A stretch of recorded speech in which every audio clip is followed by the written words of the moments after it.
So in this session, we're going to have a look at exams and give some advice and some top tips in terms of how to approach them, how to prepare, and how to use the actual exam papers to help you when you are completing them. So mock exams, year 9 and 10, I've got those coming up. Year 11, I've already done those. It's really important that we treat them like the real thing and take them seriously. It's a good opportunity to practice your preparation, your revision for exams, to find out what works best for you. And if you're taking it seriously, it also lets you know which areas that you've performed well in and are confident with, and any aspects or any bits of work in there that you might need to do further work on. In this way, we iron out those creases because we understand where they are, and it gives us time to learn those lessons that we need to learn from that process in order to improve and get better in the future. Lots of stuff people talk and say about exams, and there's a lot of misinformation out there. I think it's really important that we unpick some of those. So last minute cramming, late night cramming, staying up late the night before and filling your head full of information just doesn't work. We know for a number of reasons that's not the way to prepare for an exam. It doesn't help your memory, it doesn't help your long-term information. To have a late night before an exam is you're not going to perform at your best the next day.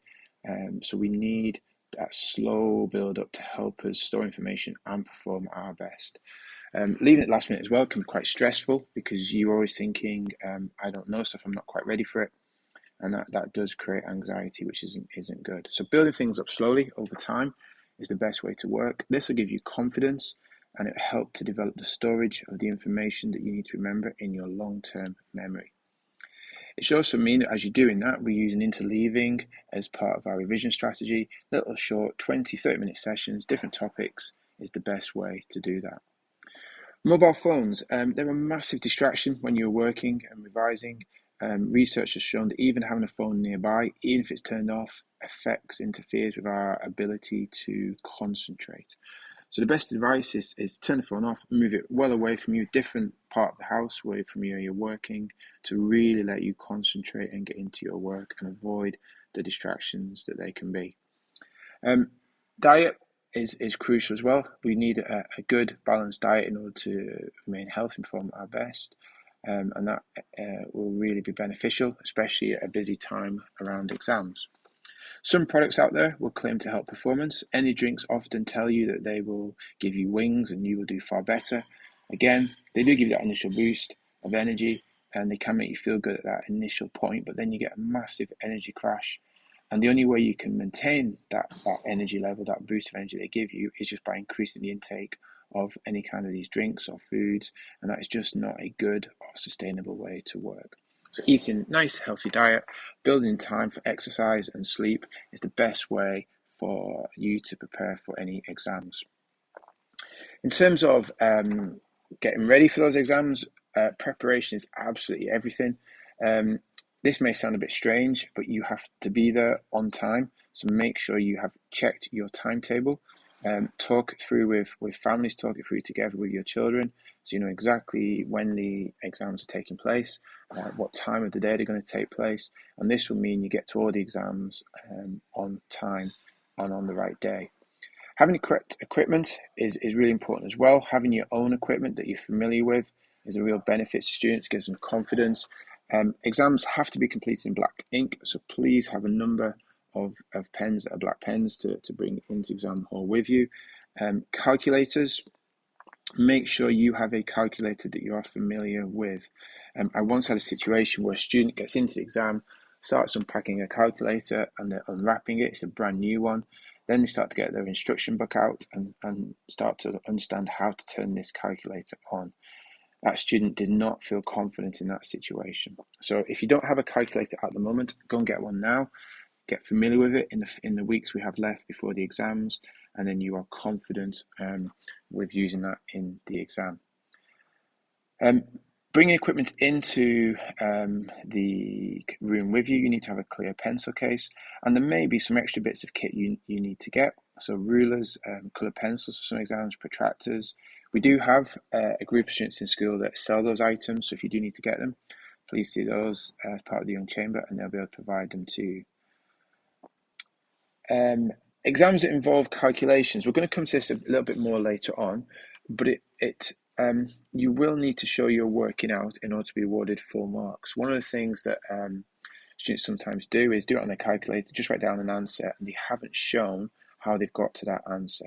I'm going to illustrate that as to why that's really important, that we show the working out. Sometimes you might make a mistake in your calculation, and that leads to an incorrect answer at the end. So imagine a question is worth 3 marks, and you haven't shown any working out, you've written your answer, the answer is wrong, the person marking your answer paper gives you 0 marks, because they can't see what you've done to get that answer. However, if you show you're working out, it might be that your working out was actually correct. The thinking behind it was the correct logical way, but you just made a mistake. And they can see that mistake, and they can see that had that mistake not happened, the answer would have been right. Then the examiner is likely to give you 1 or 2 marks out of 3 because they can see why you've made a mistake. The thinking is correct. It's just a slight error in there that's led to an incorrect mark. So please always show you're working out to help you get as many marks as possible. Sleep and rest. It's going to be busy around the exam period. Year 11 particularly, they're going to have a number of exams over the period of time. So it's really important that students get that rest and recharge and refresh themselves so they can continue to perform at their best. It's definitely a marathon, not a sprint. So pacing ourselves across that period of time is going to be crucial. Best way to do it, make a revision timetable. We've shared those with students, and build in that rest time, time to exercise, time to do other things than work, whilst making sure there's enough work going on so that you are prepared to do your best. Breakfast on the day of the exams is really important. That really does get your body working in the right way and get our minds working. So make sure before you come to school, you have something to eat. Breakfast is served in school, so if anyone needs to do that, you can come in early in the morning and get some food here, and that's fine as well. We know that our bodies work better when they are hydrated, so please make sure if that's you want to bring with you water, you need to do that. But the labels on any bottles do need to be removed because we can't take a bottle with labels on into the exam hall. So, Usain Bolt currently still holds the world record for 100 meters.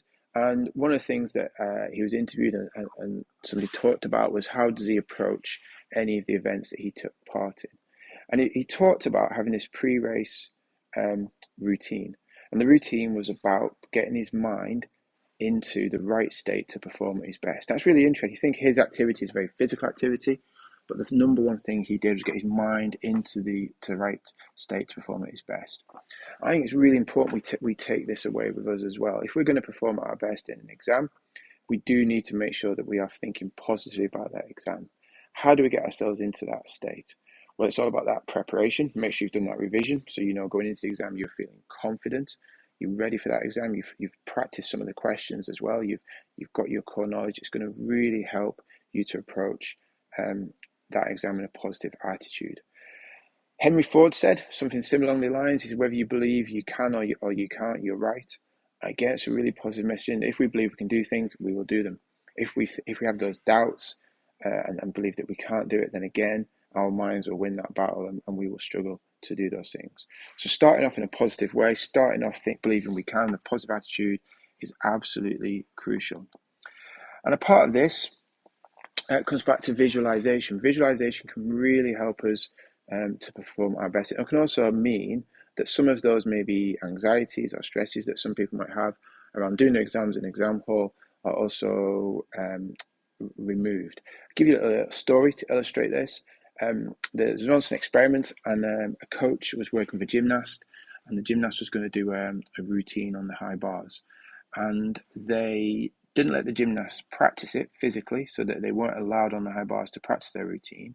What they got the gymnasts to do was to think through their routine themselves and visualize them doing it.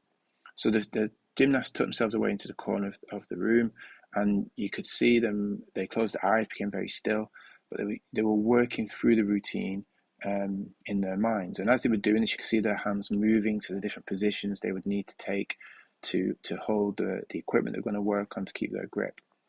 They then got up onto the equipment and performed the routine amazingly well, without fault. So if we can get ourselves into a visualization of this around the exams, it's a really powerful way to help us get into there and approach that in a positive way. For example, you might visualize yourself sitting in the dining room, that's where we'll meet in the morning, and then coming through into the exam hall, and you can see all the tables are laid out, the exam papers are on the table, you walk down there, you come to your seat, you take your seat, you sit yourself down, and on your desk is your little card with your details on, and then your paper is there as well, and you visualize yourself completing that information. Having that running through your head and thinking about that and thinking what that's going to feel like and be like can really help to remove any nerves that are associated with exams in that way. Keeping the end in sight, it is going to be busy, and I think it's really important that we remember that it's for a fixed time period. So keeping the end in sight, making sure we're working towards that. We've mentioned already pacing yourself. It's definitely not a sprint. This is more of a marathon. So giving yourself time to keep healthy, stay well, and get to the end is absolutely crucial thing to do. And working together as families, supporting each other during that time will be a key part of performing at your best all the way through the exams.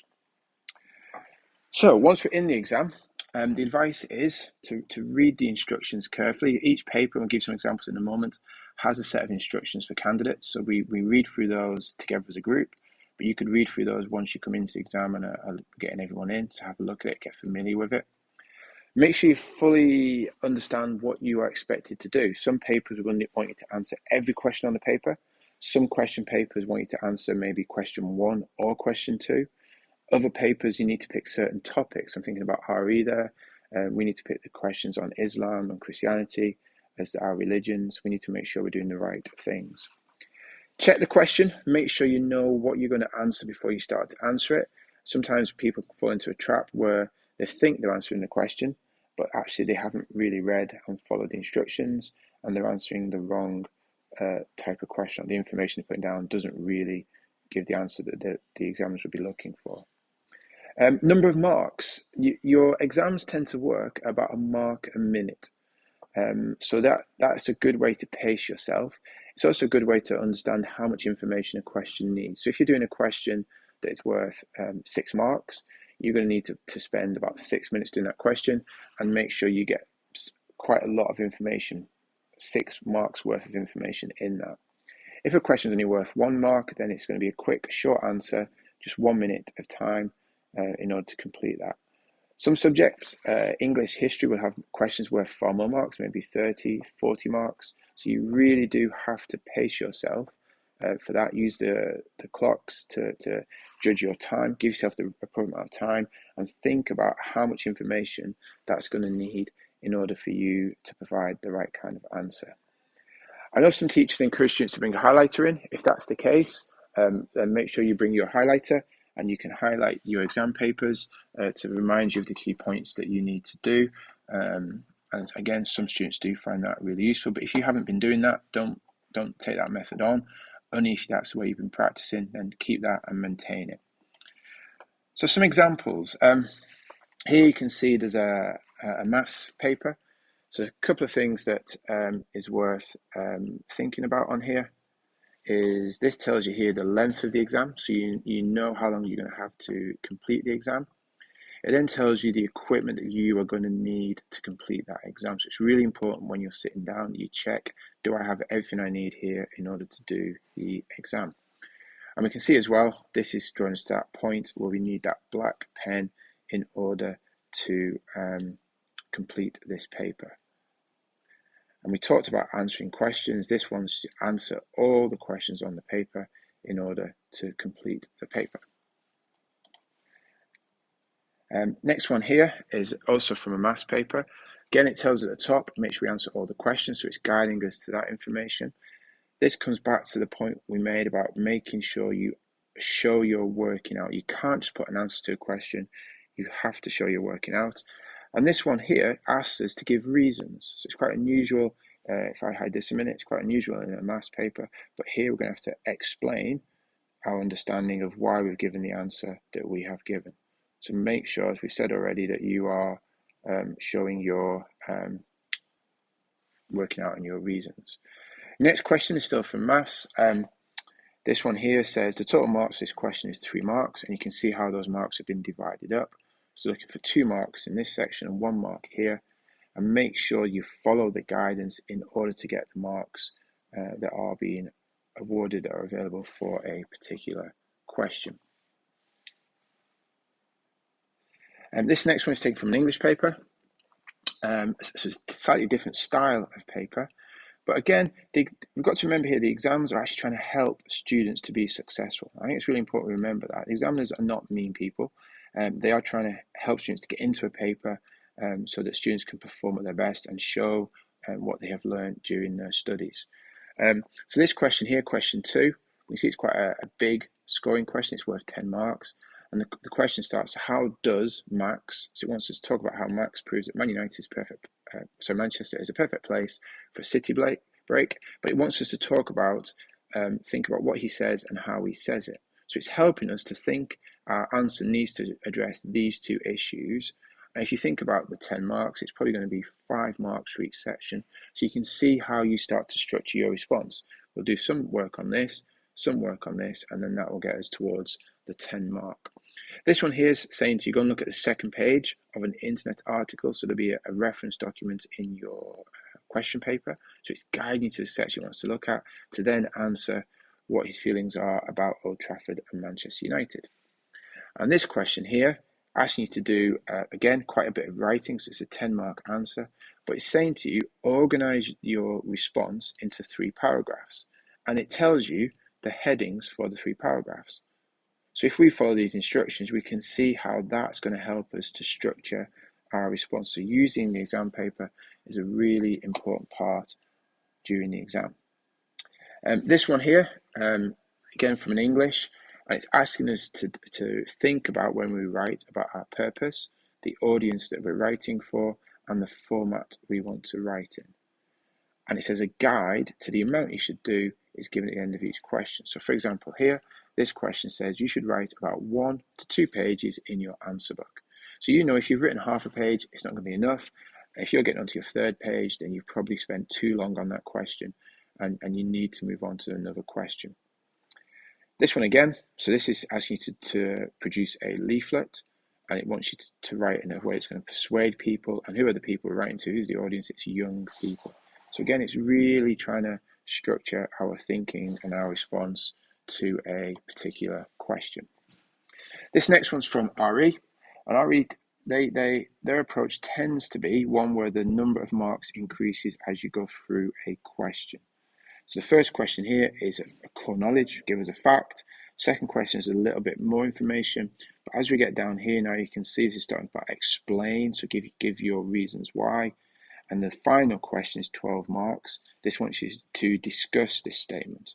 So discuss, presenting arguments for, against, both sides of opinions.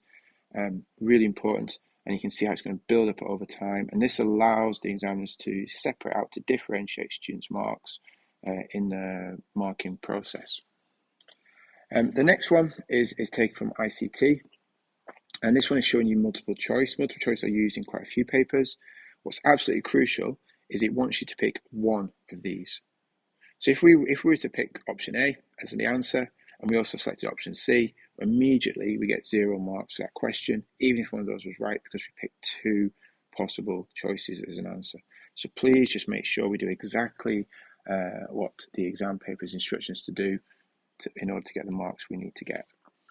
This one is from PE, and it says here, for each part of question 1, choose an answer A, B, C, or D and put a cross in the box. It's a multiple choice. Again, it's saying choose one answer. Mark only one answer. So only put one answer in. It says if you pick an answer and then think, I want to change my mind, you put a line through it as it shows you there, and then you go back and find the answer you do want and put a further cross in it. So just take your time, read the information to help you. This next one is from DT, and again it's a discuss, and it's 7 marks. So teachers will be talking to students about what these keywords mean. These are called command words, and students will know that when they see the word discuss, they need to present their answer in a certain way. In the same way that explain might be used in a question, that means students need to do something as part of their response. So use those as little keywords to help with our understanding. To illustrate that, here's one from science. It says explain. So again, let's think about how we're going to write a response. We have to explain, so let's think how we're going to do that. Your teachers will have helped you. This is taken from history, and this is one of those papers where it gives you either answer question 3 or we answer question 4. If you do both of them, they're only going to mark one of them, so there's no benefit to that, and it means also you haven't used your time in the right way. So these types of questions, make sure you pick one or the other, and it should be fairly obvious from the work you've done in school which of those 2 questions will be the best one for you to answer. Because sometimes one of these questions is a topic that we may not have covered, but the other topic is one we have covered in a large amount of detail. So just check and make sure you're answering the right question and the right number of questions if there is a choice. This one here, it gives you, I think it's from a PE question, and it wants to know, here's some information. And it says, who gives advice about, write the correct name in, actually this is a language question, look at this one. So it wants to know who's talking about sleep, and we have to put the person's name in here. So to illustrate this, they've said that Teresa is talking about sport. So we've linked that together as their example. So we need to find the person here is talking about sleep, and then the person's talking about fruit, and so on, using the information in the table to help us to answer that question. This one here is asking us to pick one ecotourist destination that you've studied in class. Explain, that command word again, explain how that's been managed. So again, if we start talking about more than one, we're not going to get the marks for that. We just need to pick one topic. We can put the destination here and then explain in terms of how it's been managed to protect the environment. So hopefully that shows you how the exam papers are designed to support you in your work and your preparation for the exams, and also during the exams. Talk to your teachers. Make sure you have seen some of those papers already and how to practice at them, because that again is really important for giving you confidence, so you know what type of questions you're going to be facing. During the exam, this might sound a bit crazy again, but breathe. Really important that we just manage ourselves in the right way. So we pace ourselves, we keep an eye on the time, make sure we know when the end of the exam is. Give yourself a little bit of time at the end, go back through to check your answers, make sure you've answered as many questions as you can, make sure there's not an obvious error in there that you need to correct or any details you want to add. And that way we finish the exam in a strong way. After the exam, students often like to come together and have a big discussion about how they did on certain questions. I think that's really unhealthy. I think that can create a lot of stress, a lot of anxiety. So I would advise you against doing that. We have had a situation where a student came out of the exam and somebody said to them, what do you think about question 6? And they said there wasn't a question 6. And the student then got quite upset because the student realised that question 6 was on the back of the exam paper and they hadn't answered it. So I think it's really important that we avoid those discussions. Go and talk to your teachers if you want to. That would be a better option. But let's avoid those discussions because they don't always lead to positive outcomes. And then we get ourselves ready. We get ourselves ready to focus on the next exam so we can perform our best, because we have got a number of exams for students to do. And that leads us to results day. We will send more information out to families near the time once we know how we're going to organise that event. But that's an opportunity to come and collect your results, and we can celebrate those successes that the hard work has led to. And also for our Year 11 in particular, we make sure that Year 11 are able to transition into the next stage of their education, to move on to college or the world of work or apprenticeship roles. And support is there on that day to help should it be needed in terms of guidance, extra guidance required. So watch out for information coming out on that, and we'll share that in the months ahead. We have got loads of Twitter accounts that's run by the school. We've got websites, there's YouTube channels. So please have a look at all the information. Make sure you use that information to support your learning at home. And talk to your teachers. Your teachers working really hard at the moment to support you and help you. And if there's any questions at all, talk to your subject teachers and they will continue to provide that support. Hopefully this has been very useful. And I'm going to illustrate why we're doing this kind of stuff. So here's some examples where the exam has not gone quite right for some people. So where's the X? Here it is a good one. I like this one as well. What does this tell us about giraffes?